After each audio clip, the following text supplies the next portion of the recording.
go.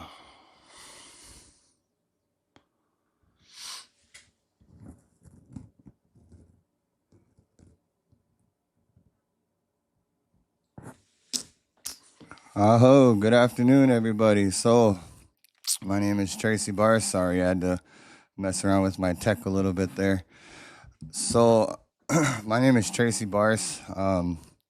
My Dakota name is Zikata Howashte. That means good voice bird. So that's a Dakota name that I received while I was in prison, transitioning into coming home. When I stepped away from gangs and things like that, I received a lot of mentorship from a lot of awesome inmates, and that's part of the stuff that I like to talk about. Is what the prison doesn't really have to offer, and what they say they're offering, and things like that. But anyway, so for starters, I actually was incarcerated from the end of 2015 into August of 2021. So originally, I was only supposed to serve 2.5 years, and I turned it into 3.5. I added on 3 more years because I was charged and convicted with aggravated assault, and also possession of a controlled substance and distribution of a controlled substance while in a secure facility. So as a result of that, that actually got more time added on to my prison sentence. Now, I have done time in the South Dakota prison system. Specifically, I've done time in Jameson on the Hill in Sioux Falls, Jameson, the Hill Prison, Mike Durfee State Prison, and also Yankton State Prison. Also, I've been in the trustee unit known as Unit C. So, hang on real quick, guys. So anyway, now what I wanted to speak out against to when it comes to the prison administration, it's in regards to what you guys are seeing currently happening right now. So currently, what's happening right now is there's a lot of violence currently taking place in the Sioux Falls prison, or in the South Dakota prison system, preferably Sioux Falls right now. There's a lot of gang violence. There's a lot of, I'm not sure if you guys have seen the news, or maybe you have. So there's actually a lot of prison violence going on, but there's also a lot of drug use going on. So as a result of that drug use going on, we've had, I think it's up to about 4 inmate deaths in the past. It's got to be in the past month or under 2 months. So, and as a way to respond to that, the prison administration actually disrespected the families of the inmates that died, and actually put the blame of bringing the drugs in on their families and people that they care about. So I wanted to speak up against that, because I actually know for a fact that it's actually the guards that are helping bring the drugs in, the current staff that's helping bring the drugs in, and the administration levels of, such as Kelly Wasco, and there was a warden. There's recently been a warden change, but Attorney Mike Jackley, I believe he's the state's attorney. So state's attorney Mike Jackley, I believe his name is Mike Jackley. It's Jackley anyway.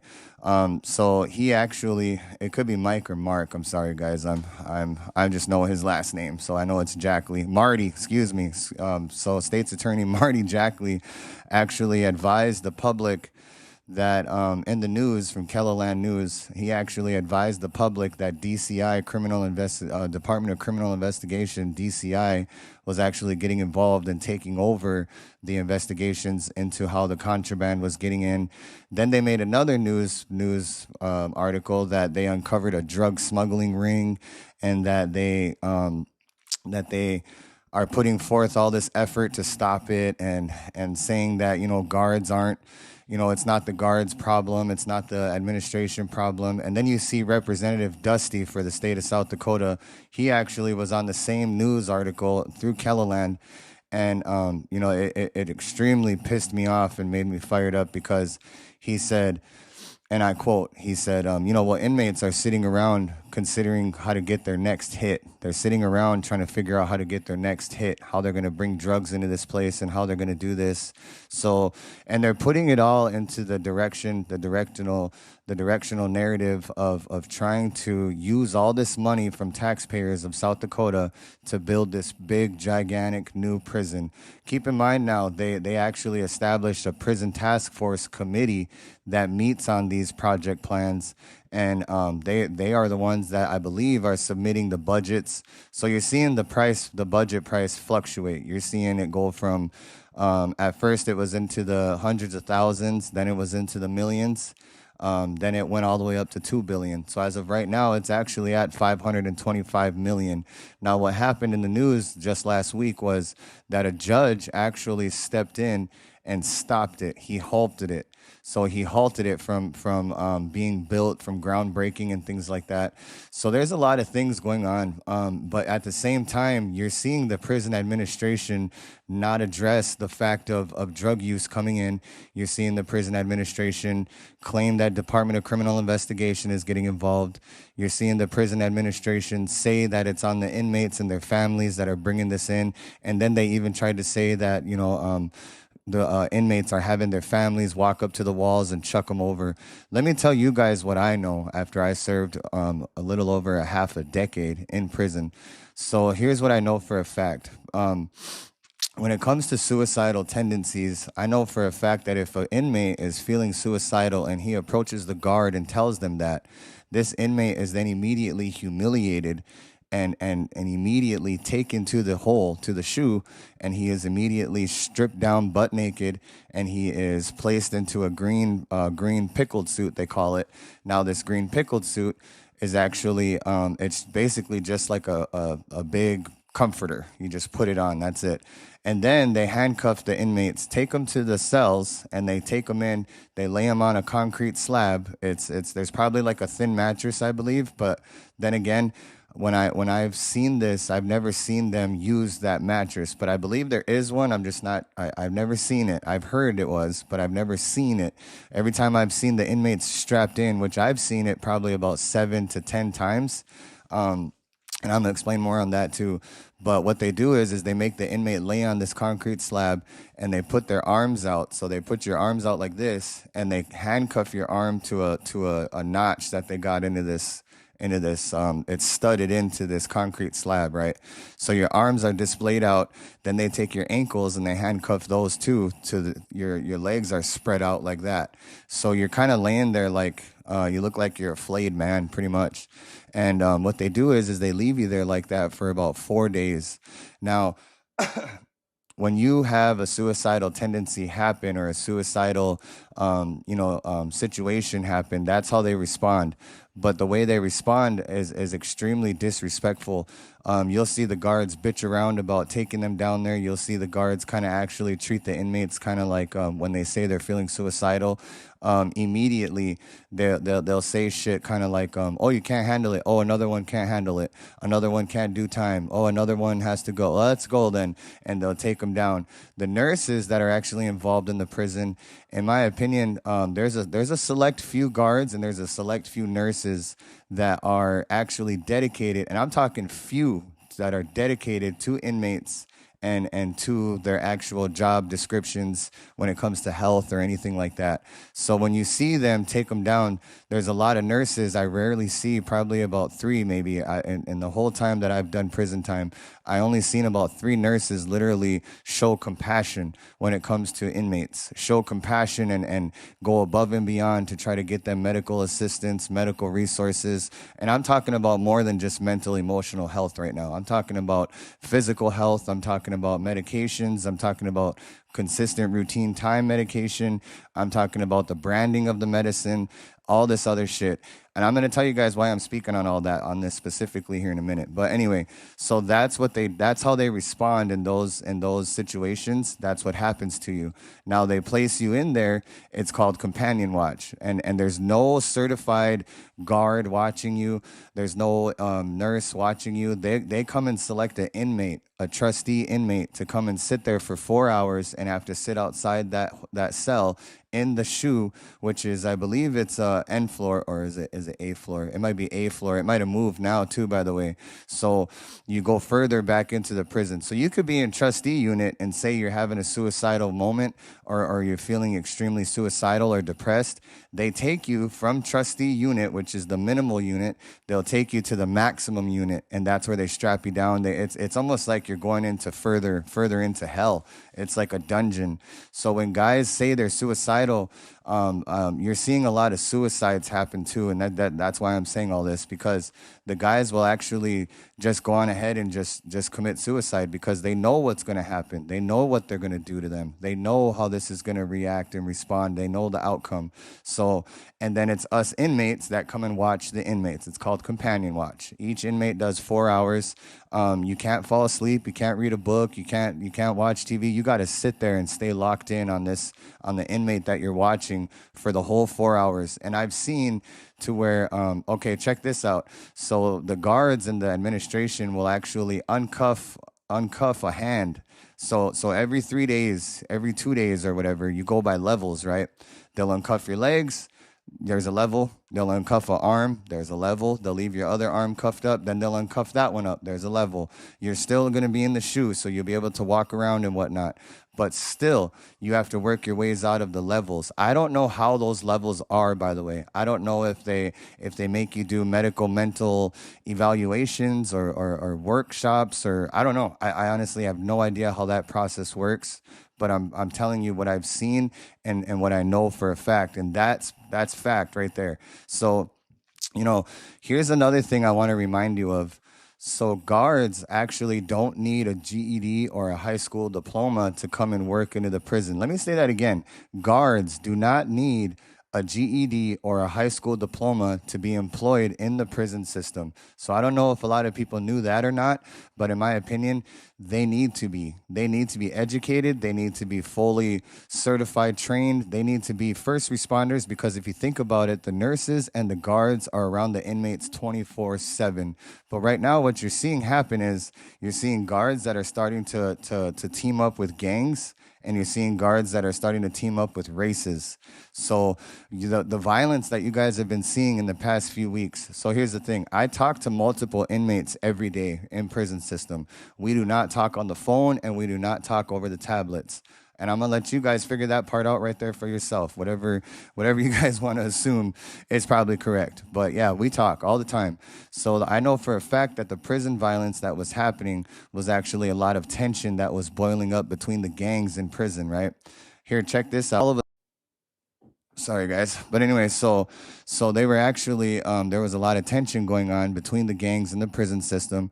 And all of a sudden, one day, all the guards, all the doors just simultaneously popped open after there was a lockdown, after there was a big gang fight that happened. They were all of a sudden, just one day randomly, boom, all the doors popped open, and all these inmates ran up on other inmates. These inmates that ran up and attacked the other inmates were fully prepared. They had prison shanks fully ready to go. And there was probably about, from what I hear, there was about 8 or 9 of them that had these shanks and were ready to go. Who pushes the button to pop the doors? It's the guards. Who responds to mental health awareness situations? It's the guards. Who initially, the response is always the guards. They're the first responders for every situation. So I've personally seen how inmates try to get medical assistance. You gotta put in a kite. We call it kites. You put a kite in, you put it in a drop box, and you gotta wait. The guards are the ones that will pick up those drop box kites and take them to the warden, take them to the mental health, take them to wherever they gotta go. The guards are the ones that do it, right?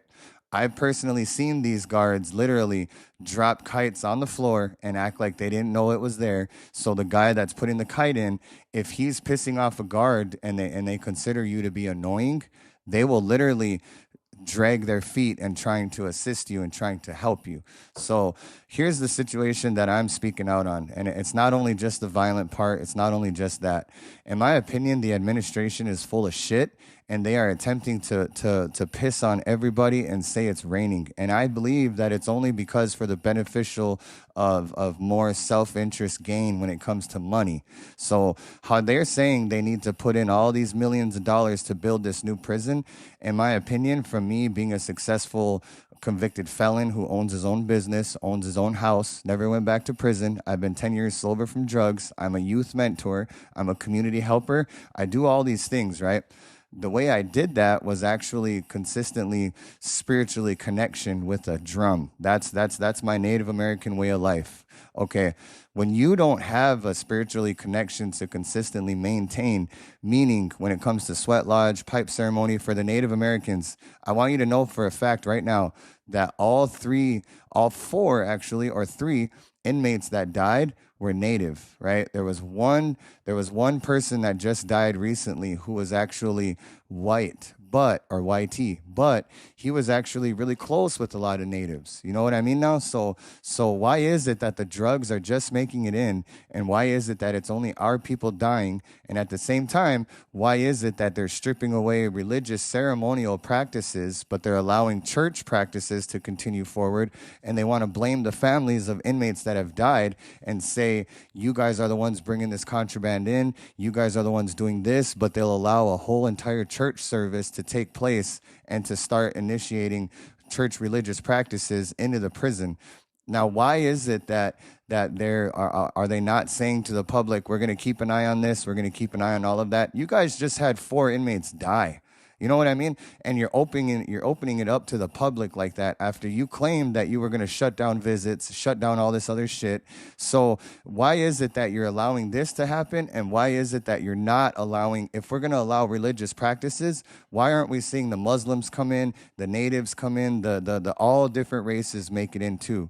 I got to tell you, man, it's because of the shit show that they want to continue to see happen so that they can further, successfully lock in that budget, that plan.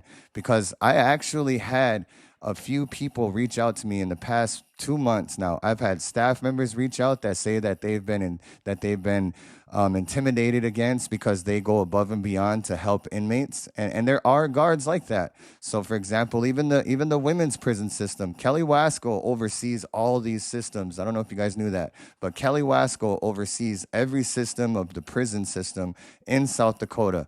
Right now, there's a guard out in Pierre at the women's prison. His name is Tibbs. So you see white shirt Tibbs harassing the women, doing the same thing too, the same thing as what's going on in prison system with the guards that are happening with the inmates.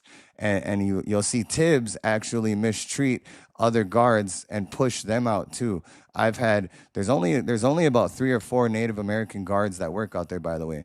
The one whose name I'm going to withhold right now for the time being, and the more when I get her permission to speak her name out on here, I will. But anyway, she was actually pushed out. She was intimidated through training courses. She was made to look like she was dumb in front of everybody. Mass emails were sent from each other amongst the staff regarding this only one Native American guard, and pushed her emotionally and pushed her mentally. I got to tell you, when we feel like this goes for everybody too. This isn't all just for Natives. I'm speaking for black, white, brown, everybody.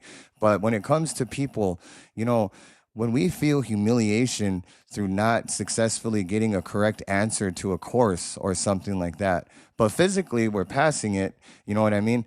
But the technical specific label, and you get that wrong, that when you see a mass humiliation come, and not for other guards from the OICs, that's the officers in charge. When you see the OICs treat certain guards this way, they treat certain inmates this way.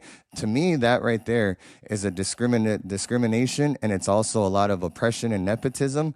But you're trying to ensure the fact that inmates aren't receiving resourceful, beneficial mentorship or even materialistic resources to ensure the shit show that's continuing to go on, so that you can successfully achieve this budget and achieve this new prison. In my opinion, all the millions of dollars that the taxpayers are actually putting in, That needs to go to a lot of the current situation, what's happening in the prison system. Now, let me tell you guys something else, and I'm gonna show you something. So, DCI, Kelly Wasco was claiming that DCI was getting involved, right? DCI was getting involved. DCI was gonna do this and that. So I actually, me and a couple other people actually had one ex staff member reach out to us who said she was in a relationship with a male inmate and was bringing in contraband, and what wasn't investigated as of recently, was not investigated or with the guards or anything like that. She actually wanted to quit doing this, so she retired from her job. Right now, I actually recorded some clips from a person whose girlfriend was actually another woman who really was bringing in drugs to them, but was walking right by the same guards that are on the same side of certain races and certain gangs, walked right past them with the drugs up her sleeve, went right in and handed it to him during visitations. That same inmate was later found dead in his cell as a result of drug use. Now, that's what prompted the lockdown and shut it down, right? You're still seeing drugs make it in as a result of this lockdown. After the fact that they put the whole prison on lockdown, you're still seeing drugs making it in, and you're still seeing inmates die. I've spoken with the person who originally brought the contraband in, and it resulted in the first death. It was not enough to further go on this long. So what you guys are seeing is they're saying that it's inmates, families, that it's contraband being thrown over the wall. Like I told you guys, I used to be a part in the prison system for years. I used to smuggle in contraband. I myself did that with the help of a fucking guard, and I also tried to have family members whip loads over the walls, and it wouldn't make it. There's 2 rows of fence, there's huge barbed wire, there's cameras, the guards do checks with dogs, they have cars that drive around the perimeter that the guards are constantly watching the area, the public, and things like that. So in my opinion, these angles are all full of shit, and they're afraid to investigate their own administration, their own staff members, because they don't want it to further get into the fact that this is really happening and this is what's really going on, and you guys aren't doing anything about it. So that's why they're trying to secure all this money for this new prison system. Listen to this clip right here. This was actually, and I'm going to tell you what I did as a result of this, but this is a clip that I actually received from talking to one of the inmates' relatives who really did do that, but then was shut down after. This is what I'm talking about. And I'm going to tell you guys why I'm showing you this too, by the way.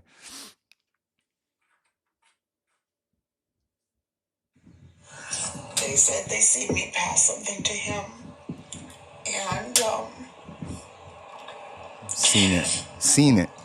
they seen him swallow it. Seen him swallow I it. didn't notice that he swallowed it because we'd been arguing, and they said that it exploded in his stomach, and that's what killed him. I said, "What about him hanging?" And they said that he had a towel around his neck, but that's not what killed him. They said the toxicology report confirmed that it was coke. And I'd done that one other time, and he told me to bring him meth. I never knew that it was coke. So the prison system is actually saying to the public and whatnot that it was cocaine. But these inmates were found dying, and I believe toxicology reports are still taking weeks to complete, saying that it was fentanyl. Here's another clip. They didn't arrest me. I don't know why they didn't arrest me. I was almost thinking that they were going to, but I don't know. It's not like I've done this a whole bunch of times, and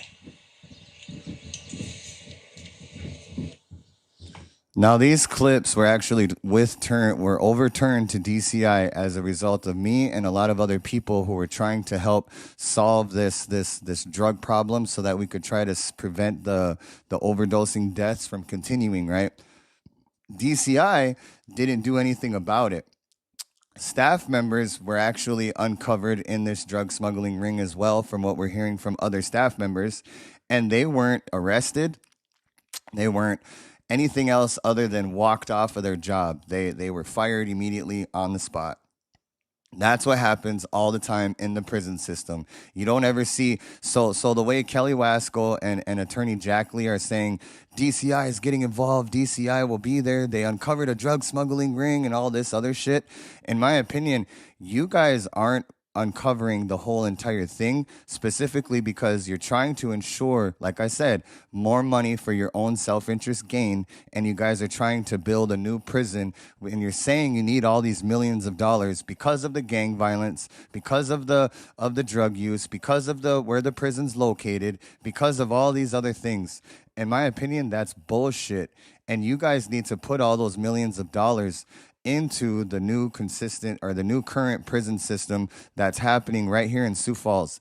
We need better, more medical assistance. We need better, more resources. We need better medications. We need better medical materials. We need more programs when it comes to reentry, when it comes to recourses, when it comes to educational courses or vocational courses or anything else like that at all. Mental, emotional development, gang prevention, drug prevention. You're not seeing none of that in the prison system, but you'll see them advertise it. Like you can sign up for all these classes and shit. But you don't see, and by the way, the living conditions in the prison system is extremely disgusting. It's fucking gross. I'm telling you, you could literally scratch your arm climbing up and down off of your bunk bed, and you will have staph infection within a week. I promise you, you will. So at the end of the day, these guys are trying to consistently keep current the terrible living conditions, the violence, the drug use, and not listen to families that are reaching out, not listen to people that are trying to help, not listen to anybody other than their own, I don't know, other than their own staff members amongst staff members. But here's the thing. I've seen guys get out of prison and successfully, achieve a better way of life. I've seen guys start their own businesses. I've seen guys go back to school. I've seen guys go back to their families. I'm one of them. There's a lot of us that are doing it. So if the prison system truly cared about wanting to help the inmates rehabilitate and have a successful recidivism and not an unsuccessful recidivism, and also break away from bondage when it comes to institutionalized mentality and gang mentality and all these other shit, then you would see them allow us men to come up in there and help with these classes, with these courses. You would see them listen to us and we've been trying so much. Try calling the prison right now once, and I guarantee you, you're not going to get a response. You're not going to get an answer, but you'll see them allow women volunteers to come in and be manipulated and actually be, they become relationships with inmates. They get manipulated into successfully completing the class and getting the credits. You'll see inmates fall in love with volunteers because they're always women. Why is it that men can't come in? I believe that we will be more successful if we can, and they don't want that to happen. So as a result of all of this, you guys are seeing nothing, no unconditional, wholeheartedly, dedication to helping inmates' lives. And as a result of that, it would actually benefit and result in better, safer streets where those inmates are going home to. They could actually start mentoring youth, mentoring other men, becoming better dads. You see what I mean? Because we're doing it. So why isn't it happening by the masses? It's because you're seeing limits, you're seeing resources limited or cut off and used against them. They cut their foot. And by the way, when it comes to families and financial support of an inmate, that's extremely hard as hell too. You don't see the prison administration working with families. Okay, here's a financial package that you guys can buy for the phones, for the commissary, for the whatever else. You're seeing them suck money out of the Secure Us system. That's the telephone system. Now, why is it that you cannot tell me that when family members are constantly putting $20, $20, $20, $20 or more on the phone, on commissary, which as a result of all of this, there should be millions in there that they could be updating and upgrading medical assistance, updating living conditions. You have a lot of inmates in there that are able to, work construction and all these other things too, but you're not seeing that. You're not seeing it. You'll see that over here where they keep all the child molesters and all the predators. You'll see them living clean, living whatever. And these guys are extremely catered to. When the prison system accept a sexual predator, They cater to them. They take care of them wholeheartedly and unconditionally every fucking time. But when it's us, general inmates, we are the ones that we're the ones being killed, we're the ones being targeted, we're the ones being disrespected. So when you're seeing guards that are saying, "Oh, I was attacked, you push them. Because I can honestly tell you right now, when it comes to prison gangs and prison mentality, we're not in there looking for trouble. We're not. You don't see guards allowing, guards. You don't see gangs allowing gang members to run up and attack a guard. If you do see that, there was a very, very, very big reason why a gang actually gave permission for their gang member to run up on there. Gang members are actually trying to, and I've seen this. Keep in mind, I'm not an affiliated active gang member anymore. I was, but I stepped away from all of that before I was released from prison so that I could come out here and mentor inmates, mentor guys, women of all different races, gangs, backgrounds, all that shit. So anyway, now what I've seen, like I said, what I've seen is guards not try and help them. They are extremely disrespectful. Gangs, on the other hand, are the complete opposite. They try to respect the guards. They try to respect each other. They try not to go to war. They try not to get violent. They don't want to be placed on lockdown. So they try to maintain a mutual respect amongst one another and also amongst the prison staff, the guards, the nurses, all of them too. So when you see guards being retaliated against or targeted, they are the ones that are going extremely above and beyond and disrespecting inmates, whether it's letting in drugs and the inmates know about it, and they see their homeboy just got killed by these drugs that this guard let slide on in, or because you're seeing them get into drug deals, the guards get into drug deals with inmates where they're paying their cash apps, paying their PayPals, paying all this money. And by the way, the fucking limit for this is 500. How do you think I know this? Because I did it. That's why. So when you see a guard being ran up on, there's a reason why. And it's not just because the inmates felt like it. They're living in a condition, in a current living state, a current condition for what you're setting them up in. You're setting them up into all of this, and they're responding. They're reacting to it. They're reacting to your disrespect. So they're reacting to your targeting. They're reacting to all of this shit. Now, what I want you guys to do, all of us, the taxpayers, this is what we should do as a solution to this.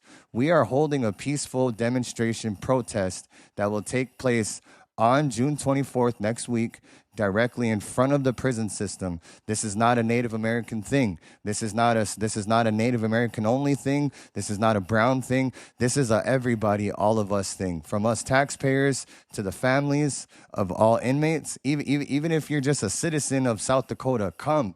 If you're a paralegal, if you're someone that has petitions that you want signed or you can help with that. So right now there's a petition going on Lieutenant Tibbs from the women's prison in Pierce, South Dakota, because of all the mistreatment that he's doing to inmates and staff members. So there's a petition going around on him. Keep in mind now, speaking of Tibbs, did you know that his wife runs the jail in Hughes County?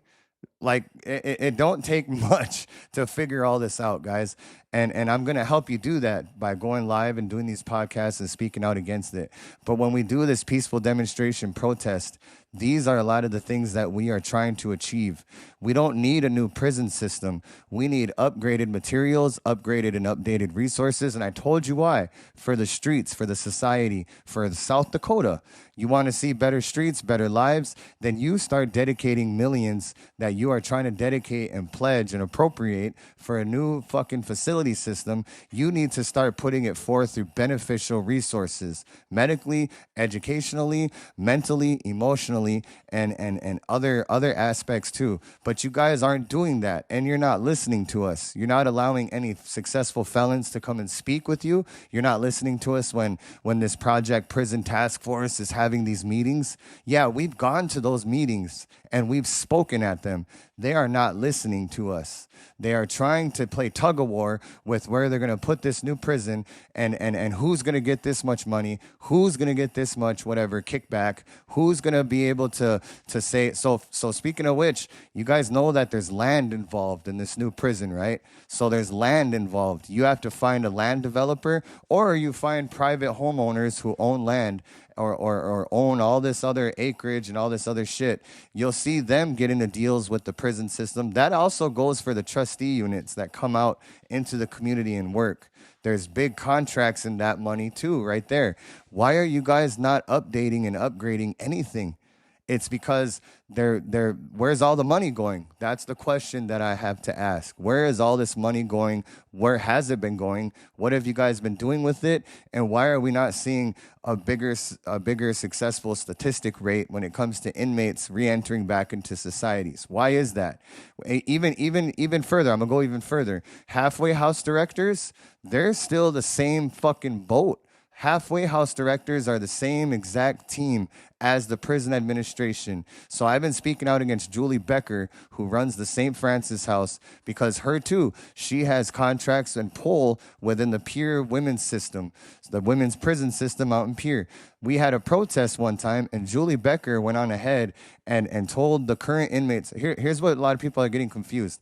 Inmates from Pier, South Dakota, women inmates, are being housed in the Hughes County Jail, and they're also being housed in the St. Francis House. So you're still a inmate, but you're on work release and you're living in a halfway house, or you're going to Hughes County Jail because it's so overcrowded. These are all overcrowded facilities. The women's prison too. But we're not talking about the women's prison, are we? We're talking specifically about the men's prison. There's no other statements coming out of the women's prison in Pier. So I want to encourage you, if you have an inmate, a relative in the women's prison, I need to know what to expose and what to speak on when it comes to these podcasts. Reach out to me. I'm on Facebook, whatever it is. Type my name in. You're seeing it right there at the top. And tell me what to say and what to speak, or come to the peaceful protest demonstration on June 24th and come and speak for your relative. We also invited candidates that are in political campaigns. We also invited people that are in current offices, legislators. We've invited all of them. So we want them to come and hear us too. But in my opinion, you're going to see it get worse and worse and worse. Inmates are going to continue to die. And that's the whole overall result of it. Inmates are going to continue to die, or they're going to continue to not succeed and fail when they come back to the streets, which is what they want. But Julie Becker, even the halfway house is like that. Julie Becker pulled parole from girls that wanted to participate in a protest 4 months ago when we protested Julie Becker because of what she did to an inmate. She treats these inmates real bad, man. And I'm talking communicative treatment all the time, just in general, hello, hi. Treats them like shit. So she actually kicks inmates out. She kicks out felons that are living there. She sends inmates back. But as a result of that, Jacob Ringingshield was kicked out of the halfway house in St. Francis and was murdered on the street within 48 hours of having nowhere to go because Julie Becker didn't allow him to use his phone to call Rapid City. He was in Sioux Falls. She was not allowed to. You don't see them work with community leaders like us that can show up and pick these guys up or girls and help them get somewhere. They don't reach out to us. We don't have a connection, a communication. We don't have none of that. So when you get kicked out, you're pretty much thrown out with no clothes, no money, no phone, no nothing, because Julie Becker keeps it all, right? So as a result of that, Jacob was wandering around in the street and was murdered.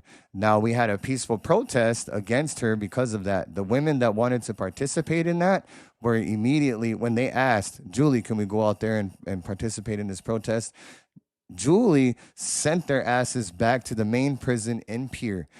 4 of these girls went up for parole just last month, and Julie went on and rejected it, told the parole board these women were trying to participate in a riot and whatever else, and they were denied parole immediately for not, I'm talking for fucking charges that are less than seriousness when it comes to other charges that are that serious and severe.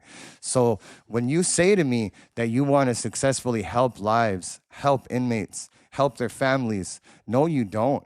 You're sucking the money out of all of us. And you're making it extremely harder for us to be more supportive of the inmate because you're taking our money for whatever you're taking it for. So that's what I got to say about all that. When it comes to religion too, by the way, if you think your inmates aren't being targeted through humiliation when they're feeling suicidal or when they have a medical physical disability and guards have to go above and beyond for them, you're wrong. They're being targeted and humiliated and treated like shit. When you're seeing inmates that are dying from contraband, you're seeing guards humiliate and disrespect the families of these inmates.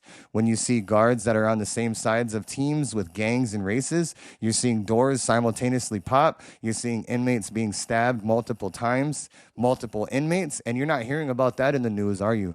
We're not reading that in the news where inmates were stabbed. You're hearing inmates are assaulted, right? Well, how do you think the fucking doors popped open all at once? And the guys that were ran up on and stabbed didn't even know that they were going to pop and didn't even know that they had knives and shanks. Didn't even know that. Actually, just 3 weeks ago, there was a firearm that was found in the prison system. And you didn't read that on the news either, did you? That's what I'm saying. These guys are trying to achieve a beneficial fuck. They're trying to take money, and that's all it is.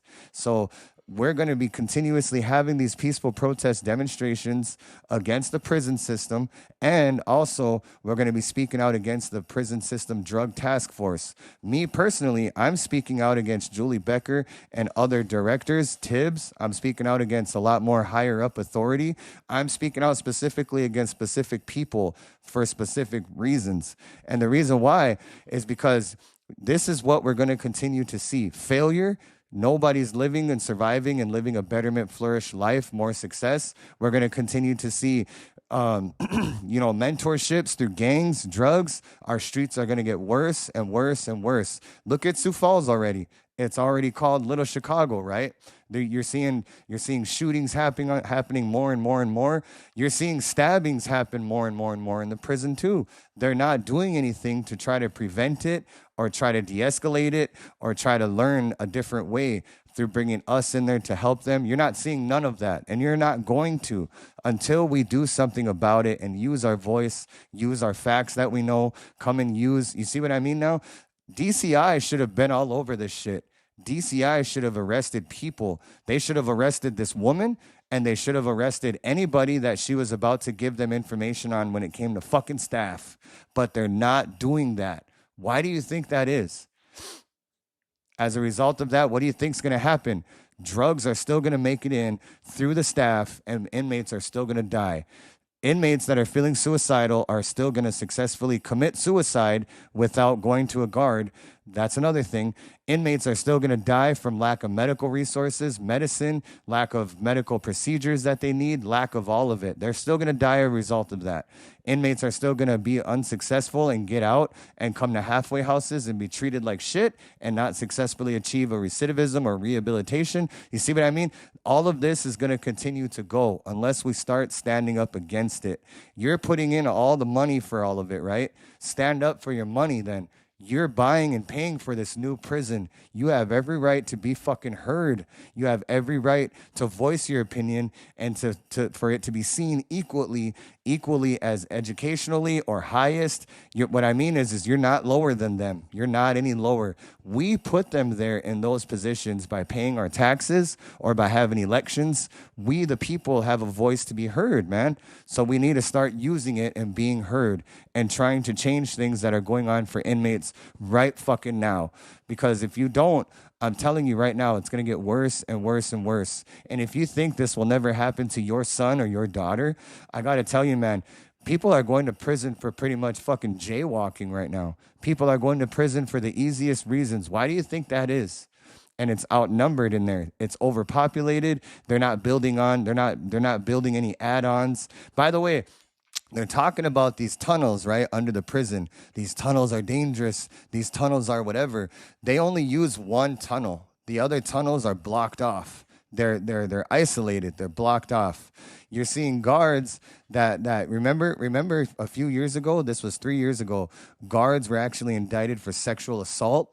And guards were indicted for allowing physical violence to take place. Yeah, so if you think guards aren't knowing that us inmates are going to fight and they're not watching from the cameras in the towers and taking bets on who is going to fucking win or gangs or whatever else, yes, they are. It's because you're seeing a new wave of generational guards. A lot of these fuckers are younger, disrespectful, ate up, not educated.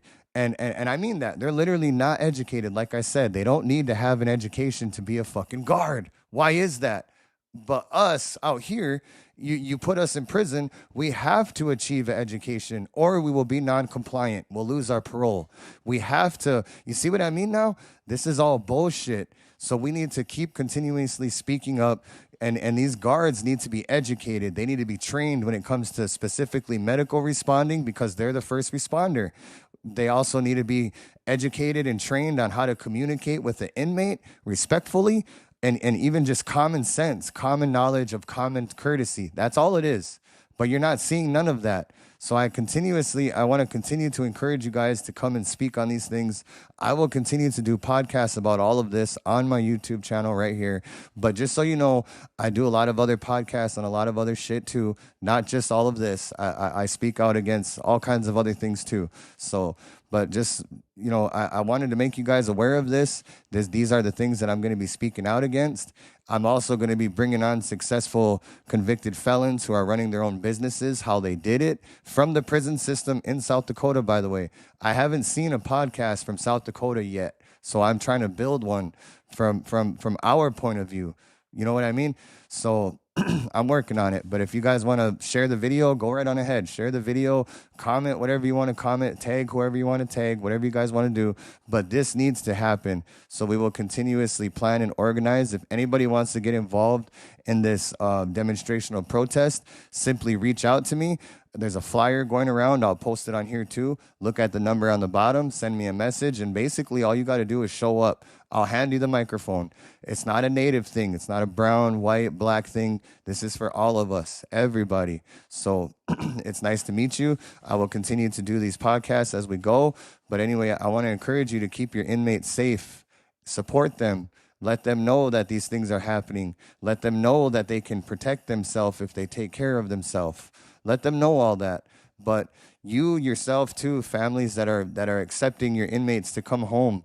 I know there's a lot of shit going on when it comes to EDCs, when it comes to money, financial situations, with the phones, with the tablets, with the treatment, with the way guards are treated. I know all that. I know you guys. We're trying to change it. So I need your help to do it too. So reach out to your inmates, get statements, try to tell them, let them know to be careful of the way they're talking on the phone. Guards are targeting inmates through that. Guards are targeting through inmates through kites.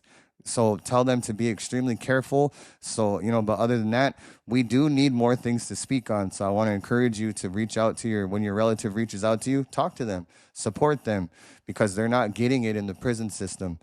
And I don't know why, when there's hundreds of millions of dollars involved. So, but anyway, I just wanted to share all that with you guys. Next live podcast will probably be tomorrow or so. I do a lot of them on Facebook if you want to follow me on there too. But this one right here, this was for the prison system of South Dakota, and all the bullshit that's going on. Like I said, you're being pissed on, and they're saying it's raining. It's all false. That's all lies. They're helping it continue, and they're not doing anything about it. So I gotta say, man, it's time we speak up and be heard, and try to successfully achieve some changes here. But anyway, I'll talk to you guys later. Halt matakwas.